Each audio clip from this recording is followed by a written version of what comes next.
안녕하세요. 저는 서울에 살고 있는 이제 70을 넘긴 할머니입니다.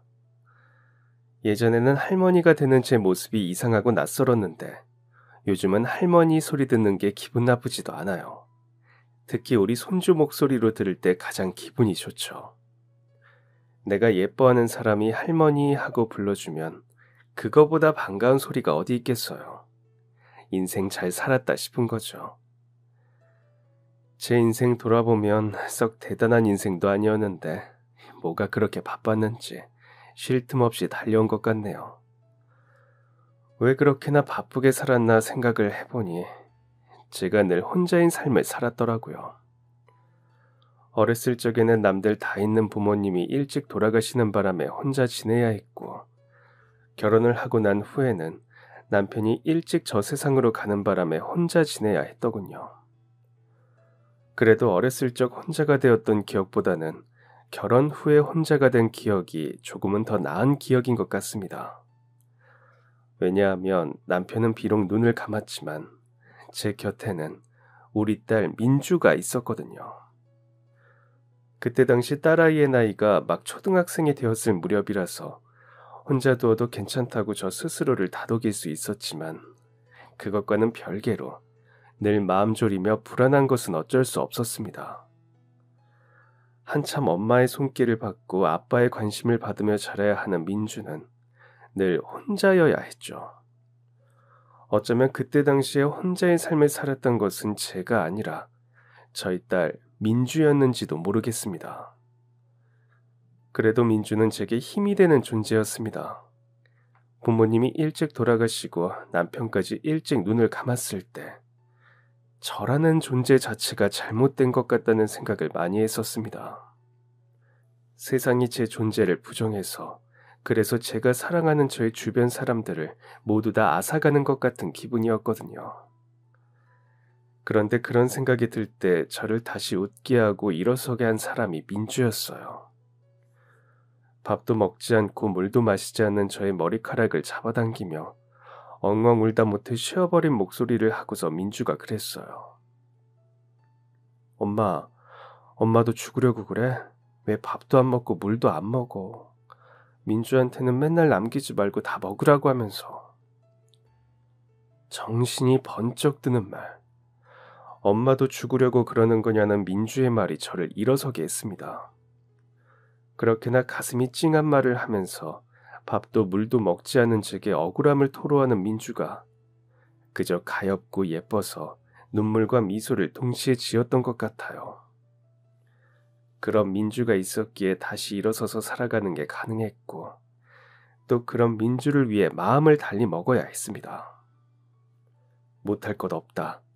나는 힘이 세고 일도 잘하고 민주는 저렇게나 씩씩한 딸이다. 남편 없이도 잘 키울 수 있다.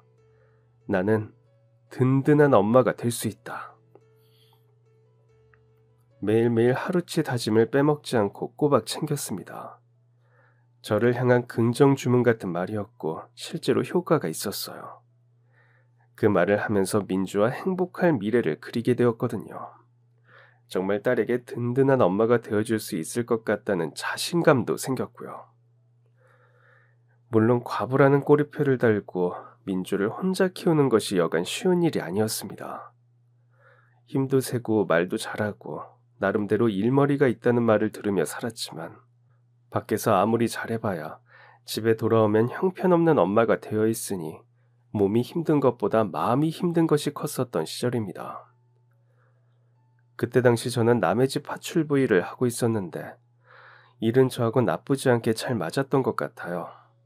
사모님들 심기 거스리지 않는 선에서 최선을 다해서 열심히 일하고 그에 맞는 돈을 받아 민주를 위해 썼죠. 하지만 민주는 그런 저의 노력을 알 리가 없었습니다.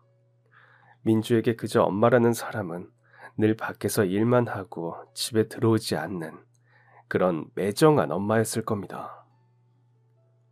엄마는 왜 맨날 집에 없어? 하는 따끔한 민주의 한마디 한마디는 제 가슴에 비수가 되어 꽂혔고 아무런 말을 따로 하지 않았지만 결국 한참 자라나는 아이의 곁에 있어주지 못했던 엄마 때문에 저희 딸의 가슴에도 상처가 가득했을 것입니다. 그걸 다 알면서도 제가 민주의 곁에 있기보다 밖으로 나가야 했던 것은 아이와 함께 먹고 살기 위해서였죠. 잘 사는 남의 집 파출부일을 하면서 청소와 설거지를 도맡아 하는 것이 힘들어도 견딜만 하다고 느낄 수 있었던 건 모두 다 민주를 생각하며 일했기 때문이었습니다. 그렇게 하루하루 아이 생각을 하며 버텨냈습니다. 어쩔 도리가 없는 현실 앞에서 제가 할 수 있는 최선의 방법이라고 생각했죠. 민주가 커가면서는 저 혼자 많이 울기도 했습니다. 늘 남의 집에 가서 청소와 빨래, 설거지를 하고 오는 엄마라는 걸 알게 된 민주는 늘 저희 집 일을 자기가 다 하려고 했었거든요. 엄마 하루 종일 이거 하다가 왔잖아. 우리 집 일은 내가 할게. 어설프게 빨래를 개고 방바닥에 주저앉아 고사리 같은 손으로 걸레를 움켜쥐는 딸의 모습을 보며 얼마나 울었는지 모르겠습니다. 남의 집 일 해준다고 우리 집 일을 딸아이가 하게 만드는 엄마가 되었다는 것이 매일 저를 울게 했던 것 같아요. 이 엄마가 조금 더 형편이 나아질 때까지, 엄마가 민주랑 조금 더 많은 시간을 함께 보내며 즐겁게 놀아줄 수 있는 사람이 될 때까지 조금만 천천히 자라주길 바랬는데 그 아이는 너무 빨리 자라버렸더라고요. 어찌 보면 그때가 최고 고비였을지도 모르겠네요. 그 시절이 어찌저찌 지나가기는 했다지만 특별한 비결은 없습니다. 그냥 꾹 참고 다 지나간다고 굳게 믿고 버텨내는 것밖에는요. 그렇게 열심히 악착같이 일한 돈으로 마침내 집 한 채를 마련하는 데 성공하게 되었을 땐 민주가 고등학교, 대학교를 졸업하고 직장에 취업을 한 후였습니다. 아이를 학교 졸업시키고 꿈에 그리던 집을 마련하니 그 행복은 이루 말할 수가 없더군요. 제 인생에 그동안 지나갔던 아프고 슬픈 일들을 잘 견뎌내었다고 보상을 받는 기분이었습니다. 으리으리하게 넓고 좋은 집은 아니었지만 딸 민주와 제가 오래오래 함께 살아도 전혀 문제가 없을 만한 주택집이었어요. 같이 살 공간을 이렇게 저렇게 꾸며가다 보니 지하방 하나가 남게 되었습니다. 짐이 많은 편도 아니었고 짐만 두는 창고로만 쓰기에는 어쩐지 아까운 공간이었죠. 그때 민주가 제게 말하더군요. 그 자리에 새를 주면 어떻겠느냐고. 지하방에는 화장실도 있었고 주방으로 쓸만한 공간도 있었거든요. 그래서 결국 그 방에 새를 주게 되었습니다. 그 방에 새 들어와 살기로 한 사람은 젊은 총각이었습니다. 혼자 살 거냐고 물었을 때 그 총각의 등 뒤로 빼꼼히 삐져나온 두 남매를 보고 얼른 들어와 살 수 있게 해주겠다고 말했던 기억이 나네요. 그렇게 그 3남매가 그곳에 들어와 살게 되었습니다. 쌍둥이 남매라는 두 동생을 데리고 온 총각, 동생 둘을 책임지고 살아보려는 총각을 보며 제 옛날이 떠올라 월세도 깎아주었습니다. 얼마나 힘들게 살아갈지, 아무리 애를 써도 이 세상이 얼마나 그 총각을 힘들게 할지, 저는 그것들을 이미 겪어본 사람이었으니까요. 아이들은 착했습니다. 수줍어서 그런 건지 제가 낯설어 그랬는지는 몰라도 꽤 시간이 지났음에도 새침한 면이 있었지만 그건 어른인 저만 잘하면 되는 것이었기에 그저 그 아이들이 예쁘기만 했어요. 총각도 착하고 성실한 사람이었습니다. 아주 열심히 사는 것이 티가 나는 그런 총각이었어요. 젊은 나이에 자기 하고 싶은 것들을 다 포기하고 동생들을 짊어지고 사는 모습이 그 총각의 그런 면들을 더 부각시켰는지도 모르겠네요.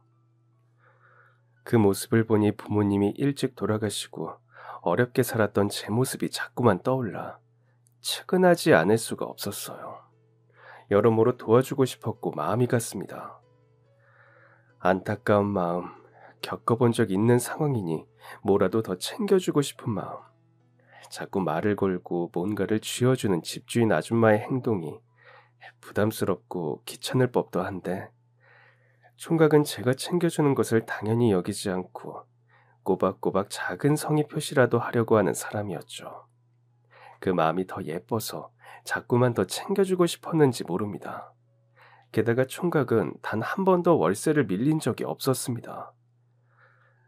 그건 당연한 일이겠지만 밀리지 않는 것을 넘어서 오히려 하루 전에 항상 먼저 찾아와서 제게 월세를 꼬박꼬박 주고 가는 일이 태반이었습니다.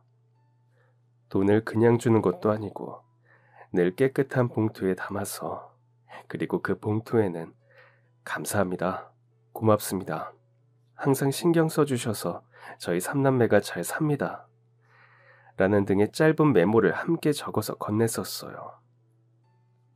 별거 아닌 작은 말들이었지만 딸이 직장 때문에 바쁘고 친구들 때문에 바쁘고 연애하느라 바쁠 무렵 제게 행복이 되는 말들이었답니다. 덕분에 저도 많이 웃고 고마웠어요. 그런데 그랬던 어느 날, 그 총각이 월세 내는 날이 지났는데도 소식이 없는 겁니다.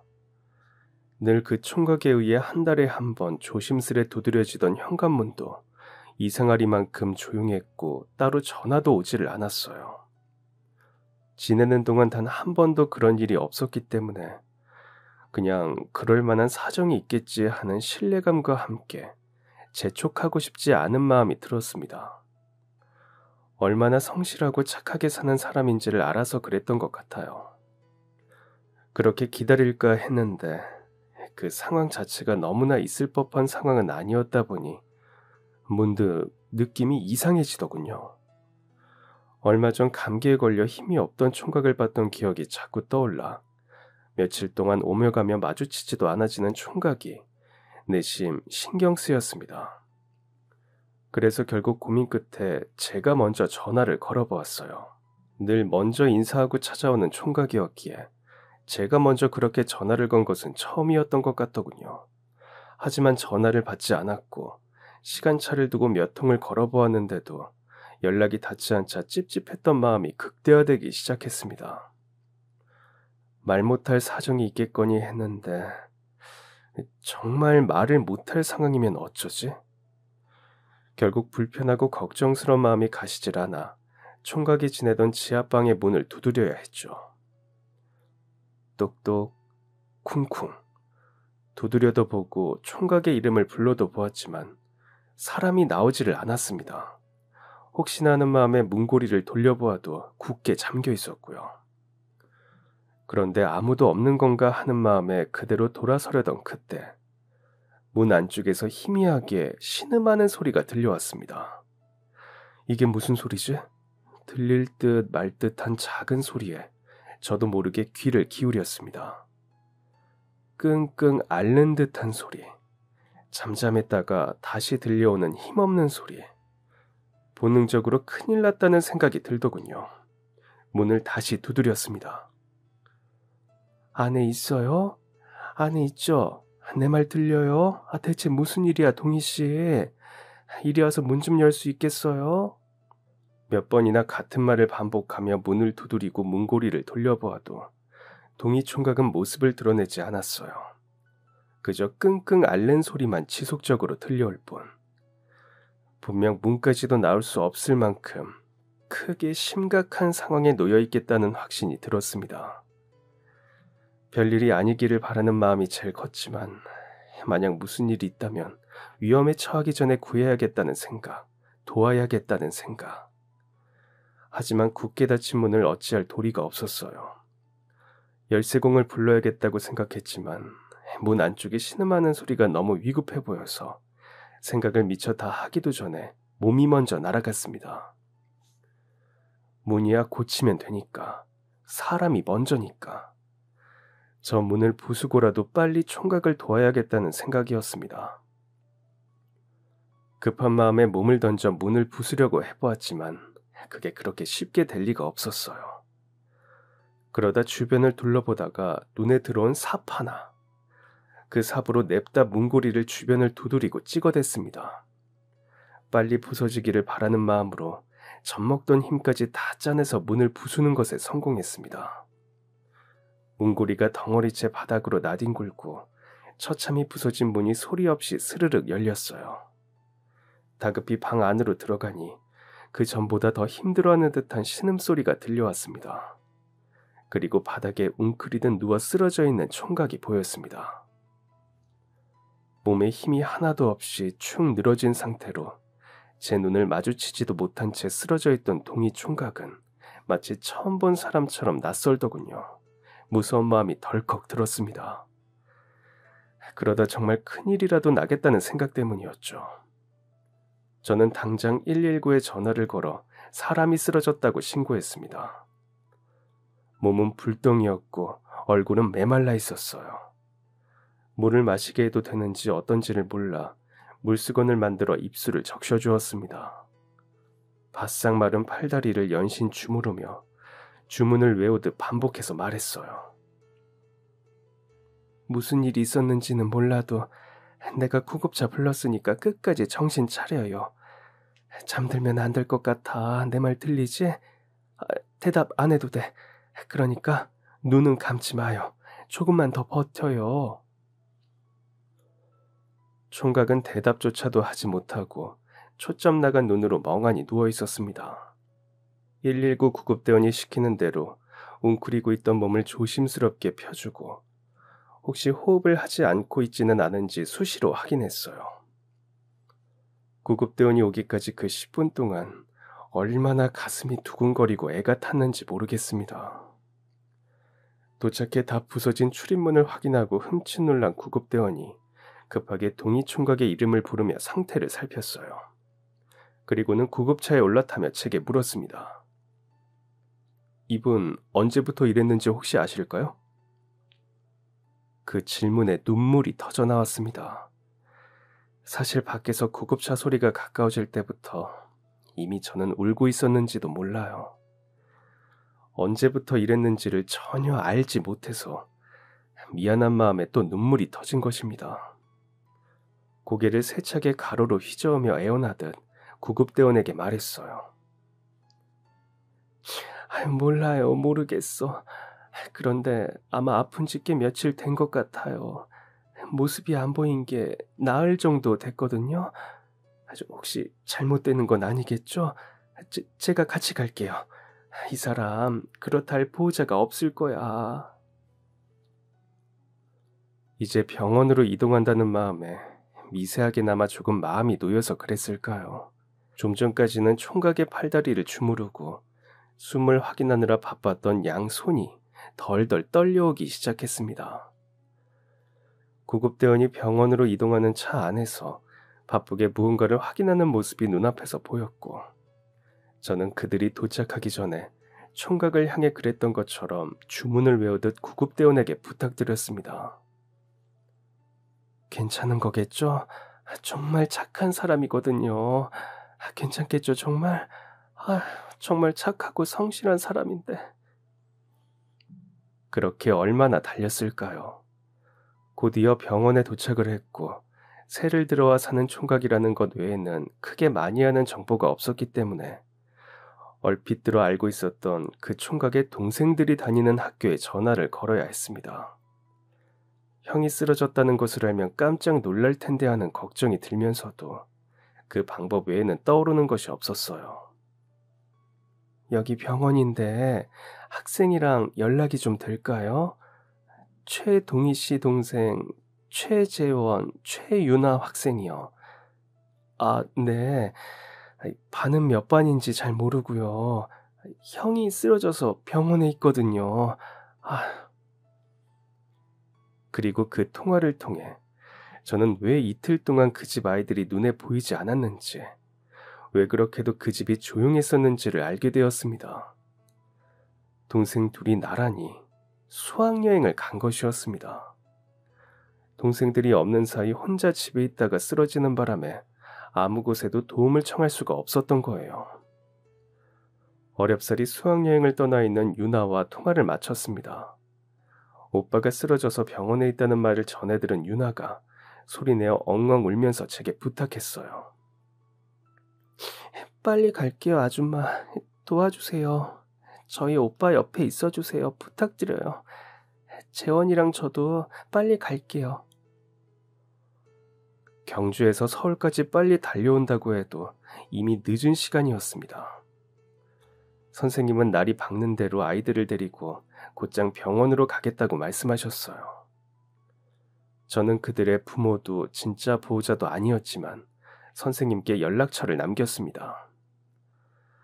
그 순간부터, 아니, 어쩌면 동희 총각이 혼자 집에 쓰러져 있는 것을 발견했을 때부터 저는 그의 보호자가 되기로 마음을 먹었는지 모르겠습니다. 언제부터 쓰러져 있었던 건지, 어쩌다가 그렇게 되었던 건지 아무것도 물어보지 못하고 제발 무사하기만을, 별일이 아니기만을 기도하며 애타게 기다리고 또 기다렸어요. 그러다 드디어 검사를 마치고 돌아온 동희 총각과 대화를 나누게 되었습니다. 얼굴에는 아픈 기색이 역력했어요. 링거줄을 달고 있는 모습이 그렇게 보기 좋지는 않더군요. 괜히 제 팔에 주사를 꽂은 것처럼 팔뚝이 시리고 마음이 아팠습니다. 사나이 팔뚝의 야이기는 또 얼마나 야이었던지. 아주머니, 정말 감사합니다. 아직 완전히 정신을 되찾지 못한 것만 같은 말투로 그 총각이 제게 서둘러 감사 인사를 전했습니다. 마치 그 말을 하려고 기다리고 준비하고 있었던 사람 같은 행동이었죠. 저는 괜찮다고, 총각은 괜찮으냐고 하면서 물었습니다. 어쩌다가 쓰러지게 된 건지 기억은 나요? 총각은 잘 기억이 나지를 않는다며 머리를 짚었어요. 퇴근 후에 집에 왔다가 물을 마시려고 냉장고를 향하는데 머리가 갑자기 어지럽더니 그때부터 기억이 나지를 않는다고 했습니다. 얼마 전 저와 마주쳤던 그날부터 감기 기운이 떨어지지를 않아 일을 하는 동안에도 집에 와서 쉬는 동안에도 많이 힘들었다고 하면서 말이에요. 특히나 열이 떨어지지를 않아서 해열제를 달고 살았다고. 병원에 가려면 이를 빠져야 했고 이를 빠지는 게 눈치가 보여서 며칠 지나면 괜찮아지겠거니 하면서 약국에서 약을 사다 먹으며 버텼다고. 그런데 이렇게 쓰러지게 될 줄은 몰랐다고. 평생 살면서 아파서 쓰러지는 남자가 될 줄은 몰랐다고. 쑥스럽다는 듯 웃었죠. 뇌수막염이 의심된다고, 검사하고 기다리면 알려준다고 했는데 생각보다 오래 걸리네요. 아주머니, 이제 그만 댁으로 돌아가셔도 돼요. 저 이제 의식도 멀쩡하고 시간을 너무 오래 뺏는 것 같아서 제가 너무 죄송해서요.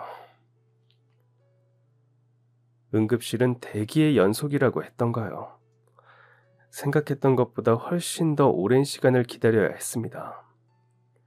시간이 오래 걸리자 함께 기다리는 제게 미안했던 건지 동희 총각이 어서 집으로 돌아가라고 말하더군요. 하지만 당연히도 제 발걸음은 떨어지지 않았습니다. 오빠를 잘 부탁한다고 울먹이며 말하던 유나의 목소리가 떠올랐기 때문이죠. 평소에는 그렇게 새침하던 아이가 오빠가 병원에 있다는 말에 애원하다 부탁했던 목소리가 제 발목을 붙잡았습니다. 그래서 저도 사실대로 이야기했죠. 유나가 자기 오빠 아프니까 꼭 곁에서 봐달라고 하던데. 에휴, 우리 새침대기 도도한 소녀 유나 부탁을 이 아줌마가 들어주지 않을 수가 있어야지. 동생들이 형 오빠 걱정 많이 했어. 가만 보면 애들이 참 총각을 잘 따르는 것 같아. 유나의 부탁이니 발걸음을 옮길 수 없다는 저의 말에 총각은 여전히 미안한 얼굴을 하고 있었지만 반복해서 말하지는 못하는 듯 했습니다. 저도 어쩐지 부탁을 들어주겠다고 어색하게 자리를 지키는 게 미안해질 무렵 드디어 검사 결과가 나왔어요. 뇌수막염 검사를 했다고 들었는데 저는 속으로 내심 별것 아닌 결과가 나오기를 바랬던 것 같습니다. 뇌수막염일 확률이 있습니다. 오늘 하신 검사는 정확도가 좀 떨어지고요. 뇌척수액을 채취해서 조금 더 정밀하게 검사를 진행해야겠습니다. 총각은 결국 다음날 다시 외래 진료를 받기로 했습니다. 마음이 착잡했어요. 그냥 피로가 깊어서 감기가 심한데 몸을 무리해서 쓰러진 것이었으면 좋겠다고 생각했으니까 말입니다. 아직 젊은 총각이 그런 병에 걸린다는 것이 안타까웠어요. 어떤 병인지, 나으려면 얼마나 걸리는지 자세히 아는 것은 없었지만 그 하나만으로 그 총각의 마음이 얼마나 무거울지 짐작이 갔습니다. 혼자 사는 것도 아니고 위에 부모가 계시는 것도 아니고 2명이나 되는 사춘기 동생들을 혼자 돌보고 있는 어린 가장이었습니다. 그러니 감기로 몸 한 번 아픈 것도 마음이 무거워 쉽사리 병원에 가지 못했던 사람인 거예요. 그런데 이렇게 뇌수막염일지도 모른다는 답변을 받고 더 정밀한 검사를 예약하며 돌아서는 발걸음이 얼마나 무거웠을지. 안타까운 마음에 무슨 말을 건네지도 못하고 그렇게 집으로 돌아와야 했네요. 다음 날 오전 일찍부터 집 밖에서 소란스러운 소리가 들려왔습니다. 수학여행을 갔다 하던 쌍둥이 녀석들이 정말로 이른 시간부터 집으로 돌아온 모양이었어요. 해가 뜨자마자, 아니 해가 뜨기도 전에 처차에 올라 가족 걱정에 부랴부랴 달려왔던 것 같아요. 얼마 지나지 않아 다 함께 병원으로 가는 건지 다시 한번 요란한 소리가 들려왔습니다. 저는 그 소리를 들으며 가만히 속으로 기도했죠. 정밀검사 결과는 부디 좋은 결과가 있기를 하고 말이에요. 그렇게 오전 일찍 집을 나섰던 삼남매는 하루 종일 돌아올 생각을 안 했습니다. 신경 쓰지 않으려 해도 자꾸만 문 밖의 소리에 귀를 기울이게 되더군요. 하하호호 웃으며 돌아오기를 바라는 마음에 말이에요. 하지만 진득하니 기다려도 당최 그들의 발자국 소리가 들리지를 않으니 마음이 불안했습니다. 제가 너무 과하게 걱정하고 신경을 쓰는 건가 싶으면서도 또 귀를 기울이고 있는 저를 발견했죠. 무슨 일이 있는 건가 정말. 그렇게 조바심에 전화기를 들었다 놨다 병원에 전화라도 해봐야 하는 건가 싶어서 한참 고민하던 그 순간 문 밖으로 발자국 소리가 들려왔습니다. 그러더니 똑똑하고 문을 두드리는 소리가 이어 들렸어요. 하지만 문에 가까이 다가갈수록 어쩐지 웃을 수가 없더군요. 훌쩍거리는 소리가 들려왔기 때문이었습니다. 그래서 굳어버린 표정을 하고 마침내 문을 열었을 때 역시나 그 총각이 문 앞에 서 있었습니다. 아주머니, 저 검사 결과 나왔어요. 뇌수막염이래요. 그냥 감기인 줄 알고 참고 참았던 게 문제가 되었던 것 같아요. 진즉에 병원에 갔더라면 달라졌을 텐데 괜히 놀라게 해드리고 번거롭게 해드려 죄송해요. 제가 아주머니께 정말 크게 감사드려요. 아주머니께서 저희 집에 관심 갖고 들여다봐 주시지 않았더라면 저 정말 큰일 날 뻔했더라고요. 아주머니, 제가 정말 너무 고맙고 감사한데요. 뭐라도 근사한 걸로 보답하고 싶은데 당장 상황이 여의치 않아서 드릴 수 있는 게 별로 없네요. 그래도 장에서 제일 싱싱해 보이는 걸로 골랐어요. 어제 정말 너무 감사했습니다. 그리고 죄송했습니다. 총각은 한껏 긴장한 얼굴을 하고 진심으로 미안하다는 듯 사과를 건넸습니다. 제가 자신을 찾아가지 않았더라면 자신이 정말 큰일을 당할 뻔했다며 진심 어린 감사 인사를 건넸어요. 검은 비닐 봉투를 건네는 동이 총각의 손이 파르르 떨리는 걸 보며 그 짧은 순간에 많은 생각을 했습니다. 상황이 어려워 고마운 일에 보답하는 것도 망설여지고 힘들었을 마음을 헤아렸고요.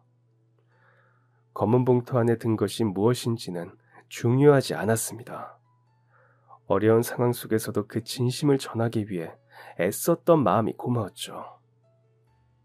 아이고, 뭐 이런 걸 다. 고마워, 잘 먹을게.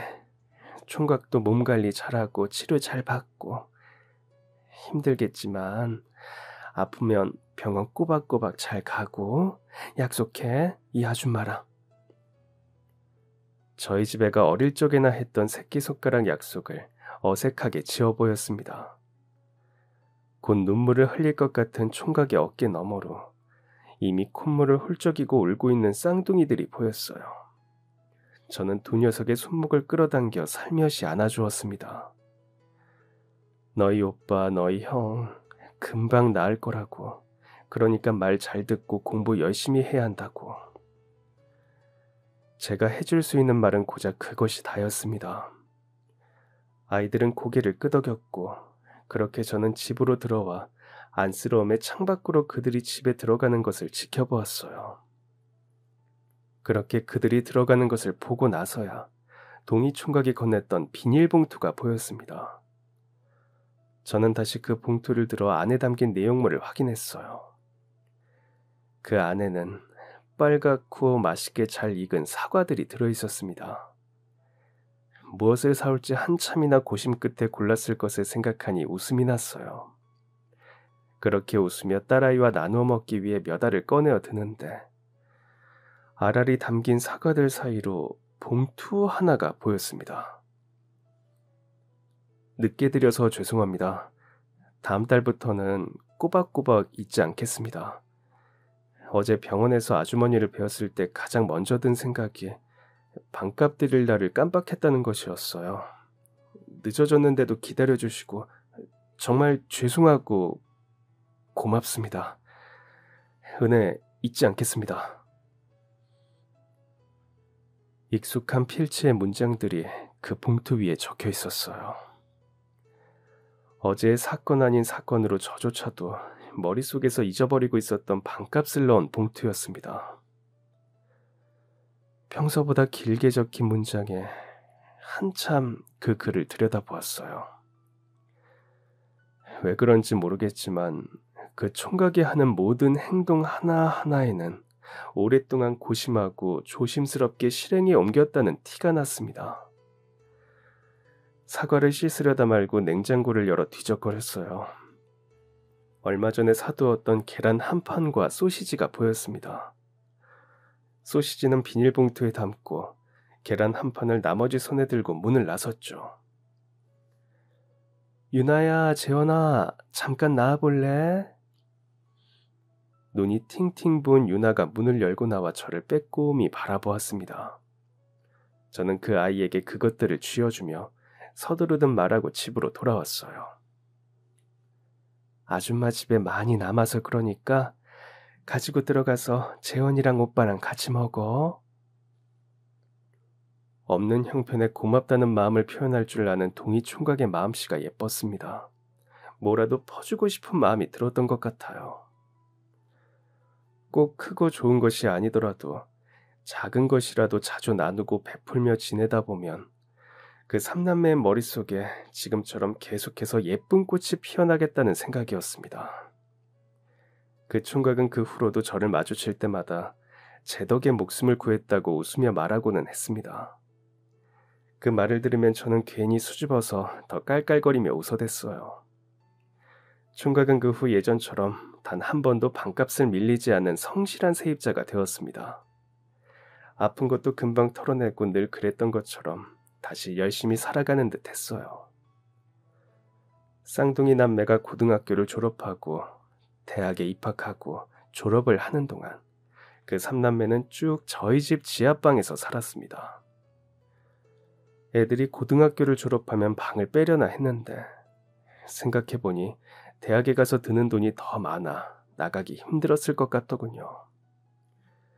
그 아이들에게 차마 월세를 올려받을 수가 없어 수년 동안 같은 금액의 반값을 받으며 지냈지만 그들 덕에 저도 얻는 것이 많았습니다.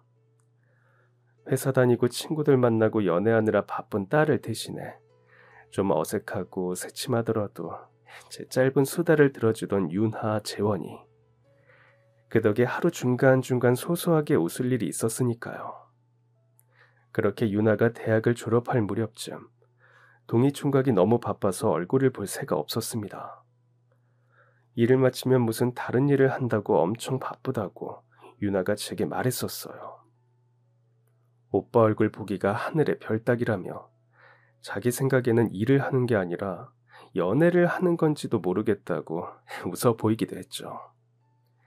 그 나이 먹도록 한 번도 연애를 못 해봐서 걱정이었는데 이제 자기들 하나둘 대학 졸업하면 오빠도 연애하고 평범하게 살 수 있지 않겠느냐고 하더군요. 그래서 저는 정말로 동희 총각이 연애에 빠진 줄 알았습니다. 충분히 그럴 자격이 있고 그러지 않기에는 너무나 아까운 총각이었으니까요. 그런데 몇 달을 그렇게 얼굴 한 번 못 보고 지냈을까요? 문 밖에서 재원이가 신이 나서 떠들어대는 소리가 들려왔습니다. 이제 우리 형 사장님이라니까? 못 믿겠으면 직접 물어봐. 내가 똑똑히 들었어.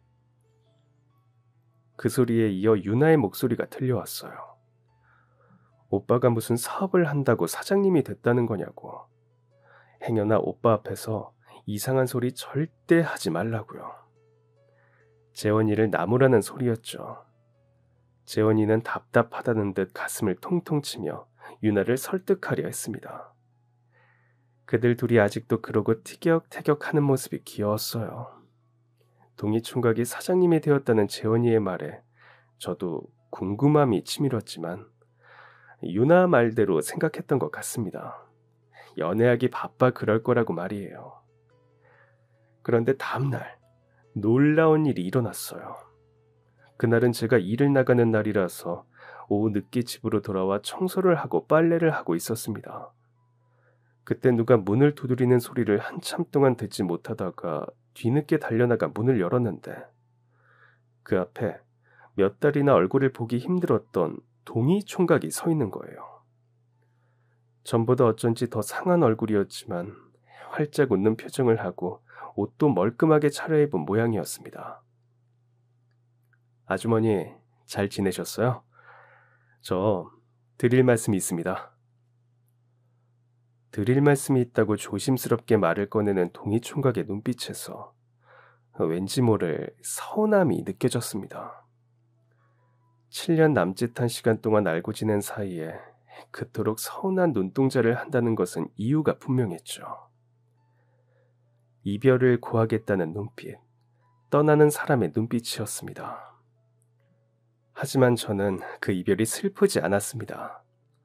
빛도 잘 들지 않는 지하방을 떠나겠다는 건 이제 더 좋은 곳으로 갈 수 있게 되었다는 의미였으니까 말이죠.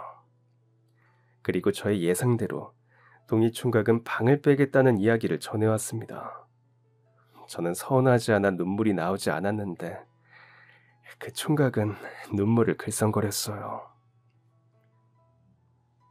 지내는 동안 신세도 정말 많이 지고 저희 편의도 많이 봐주셨는데 이렇게 떠나려니 너무 서운하네요. 아주머니께 저희 삼남매는 어떤 존재였는지 잘 몰라도 저희 삼남매는 특히 저는 아주머니께 심리적으로 많이 의지했던 것 같아요. 정말 감사했습니다.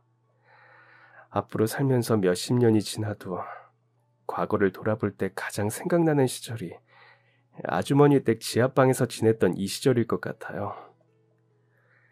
아주머니, 저 회사 다니면서 작게 시작했던 사업이 조금씩 잘 풀려가고 있어요. 사업이 커질 것 같아서 저도 이 동네에 왔다 갔다 하기가 어려워졌고 유나 새로 다닐 직장 문제도 있고 해서 그래서 이렇게 방을 빼게 되었습니다. 그동안 정말 감사했습니다. 고생했던 시절이 막을 내리고 그 삼남매 인생에 빛이 들기 시작하는 순간이었습니다. 진심으로 기쁜 마음에 저까지 벅차오르더군요. 잘했다고, 고생했다고, 정말 잘했다고. 비슷한 말들이 끊임없이 제 입에서 터져나왔습니다. 해줄 수 있는 모든 칭찬은 다 건네고 싶었어요. 비록 제 자식은 아니었지만 어찌나 기특하고 대견했는지 모릅니다. 그렇게 기특하고도 서운한 이별은 물 흐르듯 부드럽게 흘러갔습니다. 삼남매가 지하방을 나가고 나니 간간히 사람 사는 대화가 들려오던 저희 집에 고요가 찾아왔습니다. 떠들던 사람들이 나가고 나면 저희 딸아이가 바빠지기 시작했을 무렵처럼 서운함이 들까봐 걱정이 됐었는데 오랜만에 찾아온 고요가 싫지만은 않더군요. 고요의 시간 동안 저는 그들이 떠난 지하방을 다시 꾸미고 딸아이 시집 걱정이나 하면서 그렇게 지냈던 것 같아요. 그렇게 3년이 흘렀습니다. 친구들이 결혼을 하고 심지어는 아이를 낳기까지 하는데도 저희 딸은 여전히 저와 함께 한 집에 살고 있다는 것이 신경 쓰이는 그 시절도 지나버리고 말았답니다. 더는 딸을 보면서 결혼은 대체 언제 할 거냐는 잔소리도 하지 않게 되었어요.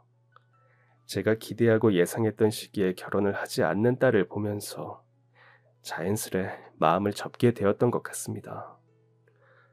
어련히 알아서 하겠지 하고 말이에요. 물론 그 과정에서 서로 마음에 상처를 주기도 했지만 꼭 결혼만이 인생의 꼬린 지점이 아니라는 딸아이의 말에도 일리가 있었다고 생각했었습니다. 근데 분명 그랬던 딸이었는데 어느 날 그 아이가 집에 남자를 데려온 것이 아니겠어요? 엄마 놀라지 말고 들어. 나 결혼하고 싶은 사람이 생겼어. 그리고 그 남자가 지금 우리 집 앞에 서 있어. 딸의 그 행동은 제게 아주 충격이었습니다.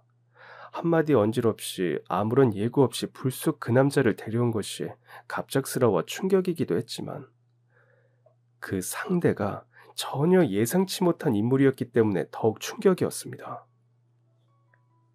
그동안 건강히 잘 지내셨어요? 아니, 어머님. 활짝 웃는 얼굴을 하고서 예전 힘들어 보이던 얼굴은 찾아볼 수도 없을 정도로 사라지고 행복해 죽겠다는 얼굴을 하고서 동이총각이 문 앞에 서 있었거든요. 양손 가득 먹을 것들을 사들고 그것도 모자라 향기 좋은 꽃다발까지 들고 말입니다. 놀라움에 입이 다물어지지 않았습니다. 어떻게 집 안으로 같이 들어왔는지 몰라도 정신을 차리고 보니 그들은 제 앞에 앉아 있었고 밥상에는 제가 저녁으로 먹으려고 차려두었던 음식들이 펼쳐져 있었어요. 무슨 정신으로 그 밥상을 차렸는지 기억이 나지 않을 정도로 저는 그렇게나 몹시 놀랐었습니다. 그런데 그 녀석들이 그동안의 이야기를 들려주더군요. 먼저 입을 열 것이라고 생각했던 저희 딸은 입을 꾹 다문 채 쑥스러운 듯 웃고만 있었고 동이총각이 입을 열었습니다. 민주 씨를 다시 만난 건 1년 전 겨울이었어요. 밖에서 만나기로 했던 거래처 사람이 약속을 펑크내는 바람에 다음 약속까지 시간이 있어서 근처에서 시간을 보내야 했습니다. 근처 커피숍을 가려고 했는데 자리는 이미 만석이고 갈 데가 없어 고민하던 찰나에 민주 씨를 마주치게 되었어요. 그렇게 다시 만나게 될 줄은 몰랐는데 별로 친하지도 않았지만 반갑더라고요. 그래서였는지 누나 하고 불렀어야 했는데 민주야 하고 불러버렸습니다. 당연히 민주 씨는 왜 반말이냐고 제게 따져 물었고 저는 혼나는 게 무서워서 말 돌리듯 민주 씨에게 물었어요. 혹시 밥 안 먹었으면 같이 먹지 않겠느냐고요.